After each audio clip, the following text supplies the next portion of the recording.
बहुत पहले की बात नहीं है, एक बहुत ही खास टेलीविजन शो पूरी दुनिया के बच्चों के लिए आया। उसका नाम था करेज द कावर्डली डॉग।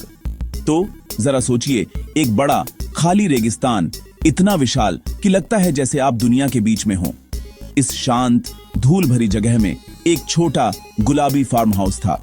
यह शो जॉन आर दिलवर्थ नाम के एक स्मार्ट आदमी ने बनाया था और पहली बार 99 में कार्टून नेटवर्क पर हमारे स्क्रीन पर आया था, जो कई बच्चों को पसंद था।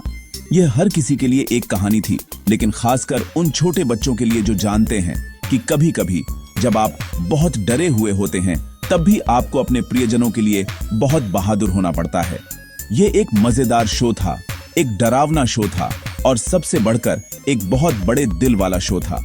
उस छोटे से फार्म हाउस में हमारा मुख्य हीरो रहता था, एक छोटा गुलाबी कुत्ता जिसका नाम करेज था। अब आप सोच सकते हैं कि करेज नाम का कुत्ता दुनिया का सबसे बहादुर कुत्ता होगा, लेकिन हमारा करेज लगभग हर चीज से डरता था। एक छोटी मकड़ी, एक अजीब परछाई या अचानक तेज आवाज उसे चिल्लाने और हवा में उछलने पर मजबूर कर देती थी। वह अपने 2 इंसानों के साथ रहता था। सबसे पहले उसकी प्यारी म्यूरियल बैगे थी, स्कॉटलैंड की एक दयालु मीठे दिल वाली बूढ़ी औरत जिसके चांदी के बाल जूड़े में बंधे होते थे। वही थी जिसने करेज को तब पाया था जब वह सिर्फ एक छोटा पिल्ला था और उसे एक प्यारा घर दिया था। म्यूरियल करेज को किसी भी चीज से ज्यादा प्यार करती थी। अक्सर उसे अपना छोटा कुत्ता कहकर बुलाती थी और उसके सिर पर धीरे से थपथपाती थी, जिससे उसे हमेशा सुरक्षित और प्यार महसूस होता था। फिर म्यूरियल के पति यूस्टस बैगे थे। ओह, यूस्टस एक चिड़चिड़ा बूढ़ा किसान था जिसे लगभग हमेशा अपनी बड़ी लाल कुर्सी पर अखबार पढ़ते हुए देखा जाता था। वह काफी स्वार्थी और मतलबी था, खासकर बेचारे करेज के प्रति। वह अक्सर एक डरावना हरा मास्क निकालता था और ऊगा बूगा बूगा चिल्लाता था, सिर्फ छोटे कुत्ते को डराने के लिए। यूस्टस की पसंदीदा बात थी, बेवकूफ कुत्ता, तुम मुझे बुरा दिखाते हो। अपनी चिड़चिड़ाहट के बावजूद अंदर से फार्म हाउस उसका घर था और वह करेज के अजीब छोटे परिवार का हिस्सा था। घर का आखिरी सदस्य एक बहुत ही स्मार्ट कंप्यूटर था जो अटारी में रहता था। जब भी करेज को कोई ऐसी समस्या का सामना करना पड़ता था जो समझने के लिए बहुत बड़ी होती थी, तो वह अटारी में भागा चला जाता था और कंप्यूटर अपनी सब कुछ जानने वाली ब्रिटिश लहजे में उसे सलाह देता था। हालांकि कभी-कभी वह काफी व्यंग्यात्मक होता था। कहानी की सेटिंग उतनी ही महत्वपूर्ण है जितनी कि खुद पात्र। उनका घर एक ऐसी जगह पर है जिसे सचमुच कहीं नहीं कहा जाता है। यह सिर्फ एक नाम नहीं था, यह सचमुच दुनिया के बाकी हिस्सों से कटा हुआ लगता था, जो अंतहीन मील रेत और चट्टानों से घिरा हुआ था। यह अलगाव ही था जिसने सब कुछ इतना रहस्यमय और डरावना बना दिया था।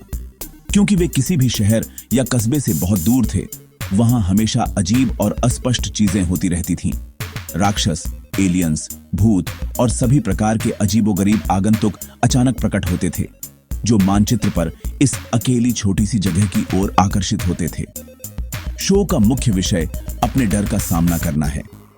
भले ही करेज एक कायर कुत्ता था, उसने हमें दिखाया कि सच्ची हिम्मत डर न होने के बारे में नहीं है। यह डरने के बारे में है, लेकिन फिर भी सही काम करने के बारे में है। करेज द कावर्डली डॉग की हर कहानी एक खास पैटर्न का पालन करती थी, जैसे एक परिचित सोने से पहले की कहानी। यह लगभग हमेशा फार्म हाउस में एक बिल्कुल सामान्य दिन से शुरू होती थी। म्यूरियल अपनी रॉकिंग कुर्सी पर खुशी से बुनाई कर रही होगी या रसोई में कुछ स्वादिष्ट बना रही होगी, जबकि यूस्टस किसी न किसी बात पर बड़बड़ा रहा होगा। करेज आराम करने की कोशिश कर रहा होगा, शायद थोड़ी झपकी ले रहा होगा। लेकिन फिर कुछ अजीब होता। घर पर एक अजीब परछाई पड़ती, एक अजीब दिखने वाला अजनबी दरवाजा खटखटाता या कोई रहस्यमय वस्तु आसमान से गिरकर उनके आंगन में आ गिरती। यह संकेत था कि मुसीबत आने वाली है और बेचारा करेज अपनी बड़ी चिंतित आंखों के साथ हमेशा इसे सबसे पहले नोटिस करता था। एक बार जब अजीब आगंतुक या डरावनी घटना आ जाती थी तो करेज की प्रवृत्ति चीखती थी, खतरा। वह म्यूरियल और यूस्टस को चेतावनी देने की पूरी कोशिश करता था। वह अपनी अजीब कुत्ते की भाषा में बड़बड़ाता, खतरे को समझाने के लिए अपने शरीर को अलग अलग आकार में बदलता और उनके कपड़े खींचता, लेकिन अफसोस वे उसे शायद ही कभी समझते थे। म्यूरियल अपने दयालु और भरोसेमंद स्वभाव के साथ अक्सर नए खतरे को अपने घर में स्वागत करती थीं, यह सोचकर कि यह एक दोस्ताना मेहमान है या एक हानिरहित छोटी सी चीज है। यूस्टेस दूसरी ओर आमतौर पर सुनने के लिए बहुत चिड़चिड़ा या बहुत लालची होता था। वह अक्सर करेज की चेतावनियों को उसे बेवकूफ कुत्ता कहकर खारिज कर देता था और उसे घर से बाहर बंद कर देता था, जिससे म्यूरियल राक्षस के साथ अकेली रह जाती थी। यहीं से कहानी का दिल सचमुच धड़कना शुरू होता था। अकेला छोड़कर अपने प्रियजनों के साथ भयानक खतरे में करेज को उन्हें बचाने का एक रास्ता खोजना पड़ता था। उसका डर बहुत बड़ा होता था, जिससे वह कांपता और सिहरता था, लेकिन म्यूरियल के लिए उसका प्यार हमेशा हमेशा मजबूत होता था। वह अपनी सारी ताकत और बुद्धि को इकट्ठा करके खलनायक का सामना करता था। अक्सर उसका पहला पड़ाव अटारी होता था, अपने बुद्धिमान लेकिन सनकी कंप्यूटर से सलाह लेने के लिए। वह अपनी समस्या को तेजी से टाइप करता था और कंप्यूटर अपने विशाल डेटाबेस में राक्षस के बारे में जानकारी या उसे हराने का तरीका खोजता था। कहानी का यह हिस्सा हमें दिखाता था कि कभी-कभी बहादुर होने का पहला कदम ज्ञान इकट्ठा करना और योजना बनाना होता है। एक योजना को ध्यान में रखते हुए या कभी-कभी बिना किसी योजना के करेज कार्रवाई में कूद पड़ता था। वह भयानक भूतों, चालाक एलियंस और लालची खलनायकों का सामना करता था। वह जो कुछ भी ढूंढ पाता था, एक घरेलू वस्तु, एक भूली हुई रेसिपी या बस अपनी चतुराई का उपयोग दुश्मन को धोखा देने या हराने के लिए करता था। उसकी हरकतें हमेशा अनाड़ी और डरावनी चीखों से भरी होती थीं, लेकिन वे हमेशा प्रभावी होती थीं। अंत में वह दिन बचाने में कामयाब हो जाता था, राक्षस को भगाकर और म्यूरियल को उसके चंगुल से बचाकर। दुनिया सामान्य हो जाती थी, म्यूरियल सुरक्षित और स्वस्थ होती थी। अक्सर उसे भयानक परीक्षा की कोई याद नहीं होती थी और यूस्टेस को उसके लालच या चिड़चिड़ाहट के लिए किसी न किसी तरह की मजेदार सजा मिलती थी। करेज आखिरकार आराम कर पाता था, लेकिन केवल तब तक जब तक कहीं नहीं में अगली अजीब चीज नहीं होती थी। अपने कई रोमांचों के दौरान इस शो ने हमें अविस्मरणीय खलनायकों की एक पूरी गैलरी से मिलवाया, हर एक दूसरे से ज्यादा अजीब और डरावना। सबसे प्रसिद्ध में से एक कार्ड्स था, एक शातिर लाल बिल्ली जो बार बार आने वाला विरोधी थी। कार्ड्स करेज के बिल्कुल विपरीत था। वह शांत, क्रूर और अविश्वसनीय रूप से चालाक था। वह एक धोखेबाज था जो सभी प्रकार के दुष्ट व्यवसाय चलाता था। एक डरावनी मॉटल से जहां वह अपने मेहमानों को विशाल मकड़ियों को खिलाता था, एक कैंडी की दुकान तक जो ऐसी मिठाइयां बेचती थी जो लोगों को दुखी गुड़िया में बदल देती थी। जब भी कार्ड्स आता था, आप जानते थे कि करेज को बुद्धि की लड़ाई लड़नी होगी, क्योंकि उसे अपने परिवार को एक भयानक भाग्य से बचाने के लिए चालाक और दुष्ट बिल्ली को मात देनी होती थी। उसकी शांत, धमकी भरी आवाज और उसके पालतू मकड़ियों के प्रति उसका प्यार उसे वास्तव में एक यादगार दुश्मन बनाता था। एक और खलनायक जो अक्सर खेत पर आता था, वह चालाक और लालची लाल लोमड़ी लेक्वाक था। वह एक फ्रांसीसी चोर था जो हमेशा किसी ऐसे व्यक्ति के रूप में आता था जिसे मदद की जरूरत होती थी, जैसे एक डॉक्टर या एक स्मृति विशेषज्ञ। अपनी चिकनी बात और आकर्षक लहजे से वह दयालु म्यूरियल को घर में घुसने के लिए बरगला लेता था। उसका असली लक्ष्य हमेशा कुछ कीमती चोरी करना होता था और वह किसी को भी नुकसान पहुंचाने से नहीं हिचकिचाता था जो उसके रास्ते में आता था। करेज हालांकि हमेशा लेक्वाक के चालाक भेस को देख सकता था। लेक्वाक वाले एपिसोड छोटी जासूसी कहानियों की तरह थे, जहां करेज को लोमड़ी के असली इरादों को उजागर करना होता था इससे पहले कि वह अपने लूट के साथ भाग सके।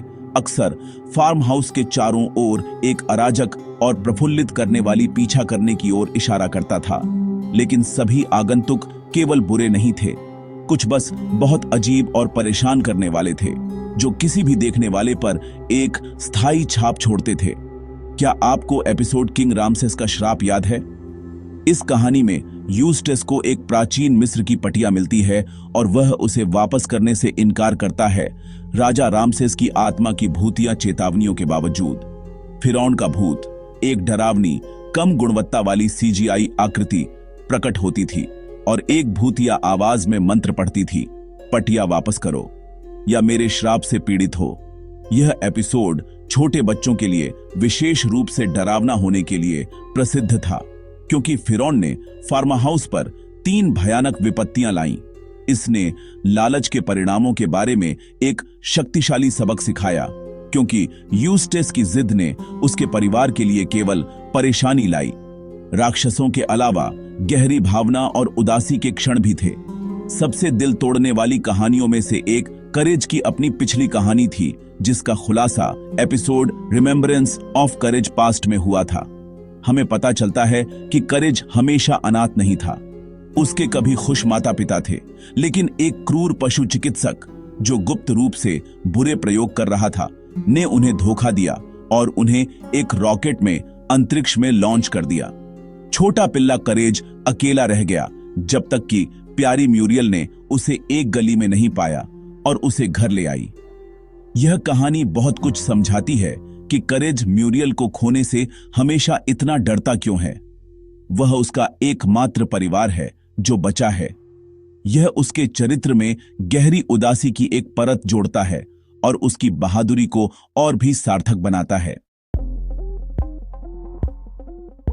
करेज द कावर्डली डॉग सिर्फ एक डरे हुए कुत्ते और डरावने राक्षसों के बारे में एक मूर्खतापूर्ण कार्टून से कहीं ज्यादा था। इसके मूल में यह इस बारे में एक गहरा विषय था कि बहादुर होने का वास्तव में क्या मतलब है। यह शो हर बच्चे को जिसने इसे देखा एक बहुत ही महत्वपूर्ण सबक सिखाया। हिम्मत डर की अनुपस्थिति नहीं है। करेज के पास कोई जादुई शक्ति नहीं थी जो उसे निडर बनाती। वास्तव में वह शायद टेलीविजन पर सबसे डरावना चरित्र था। वह हर समय डरा हुआ रहता था और शो ने कभी भी हमसे यह बात छिपाई नहीं। हमने उसे चीखते, कांपते और भागने की कोशिश करते देखा, लेकिन जो चीज उसे एक सच्चा हीरो बनाती थी वह यह थी कि अपने अत्यधिक डर के बावजूद उसने हमेशा काम करना चुना। म्यूरियल के लिए उसका प्यार उसका मार्गदर्शक तारा था, एक ऐसी शक्तिशाली शक्ति जिसने उसे उसके सबसे गहरे डर का सामना करने के लिए प्रेरित किया। यह संदेश बच्चों के लिए अविश्वसनीय रूप से शक्तिशाली है। यह उन्हें बताता है कि डरना ठीक है। अंधेरे से, अजनबियों से या अज्ञात से डरना बड़े होने का एक सामान्य हिस्सा है। महत्वपूर्ण यह है कि जब आप डरे हुए हों तो आप क्या करते हैं। करेज ने हमें दिखाया कि आप डर से कांपते हुए भी बहादुर काम कर सकते हैं। आप अभी भी किसी ऐसे व्यक्ति के लिए खड़े हो सकते हैं जिसे आप प्यार करते हैं या सही काम कर सकते हैं। यह विचार बच्चों को उनके डर की भावनाओं को समझने में मदद करता है और उन्हें यह बताता है कि उनसे कैसे निपटना है। यह उन्हें आश्वस्त करता है कि उनका डर उन्हें कमजोर नहीं बनाता। यह उनके कार्य हैं जो उनकी ताकत और चरित्र को परिभाषित करते हैं। सच्ची बहादुरी शो का सुझाव है, दिल में पाई जाती है। करेज द कावर्डली डॉग की विरासत गहरी और स्थायी है। यह एक ऐसा शो था जिसने अलग होने की हिम्मत की। इसने कॉमेडी, हॉरर और हार्दिक भावनाओं को इस तरह से मिलाया था जो पहले कुछ बच्चों के शो ने किया था। यह अजीब होने से, थोड़ा डरावना होने से और ऐसी कहानियां सुनाने से नहीं डरता था जो भावनात्मक और जटिल थीं।